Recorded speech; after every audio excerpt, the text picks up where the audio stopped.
ওরা আমাদের সব কিছু কায়রা নিতে চায়, শৈশবের গজল, কৈশোরের দরুদ কিংবা যৌবনের জজবা।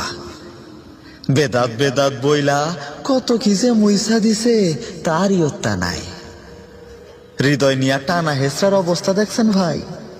দুনিয়ার সমস্ত কষ্টের জঞ্জাল এক পাশে চাইপা নবীরে যে ইয়া নবী সালামু আলাইকা বইলা চিল্লাই একটা ডাক দিমু তার উপায় রাখে নাই, সবখানে বেদাতের সিল মাইরা রাখছে।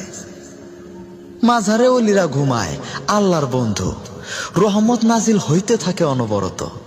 যাইলেই কইলজা জুড়াইয়া যায়, দিল ঠান্ডা হয়।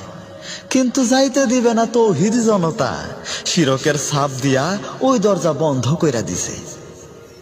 বাপে মারা গেছে, দাদাই গেছে পরকালে, মানুষ ডাইকা সাইডটা খাওয়াইয়া সব পোষাইতে পারবেন না, শিরকের গন্ধ ছুটব। কব্বরে যাইয়া হাত তুললে তাগর হাত আপনারে মারার লাইগা নিষ্ফিস করব। সবে বড়া তাইলে লাগবো হালুয়ার পিছে, আবাদত ভীষণ আপত্তি। সবে মেরাজে নবীর শান কইতে গেলে জাল বইলা উড়াইয়া দিব। মিলাদুন নবী আইলে তো গোত্র গোষ্ঠী একত্রে হামলে পড়ব। কোথাও শান্তি নাই। আপনারে আমারে এক রোবোটিক দুনিয়ায় নিয়ে ফেলতে চায়, যেখানে আপনি রীতিনীতি ছাড়া প্রেম প্রীতির গন্ধও পাইবেন না। অথচ প্রেম না হইলে নামাজ হয় না, প্রেম না হইলে রোজা হয় না, প্রেম না হইলে হজ বরবাদ, প্রেম না হইলে জাকাত দেবার অর্থ নাই। সবকিছু বাদ দেন, প্রেম না হইলে যে কলেমাই হয় না, ঈমান থাকে না।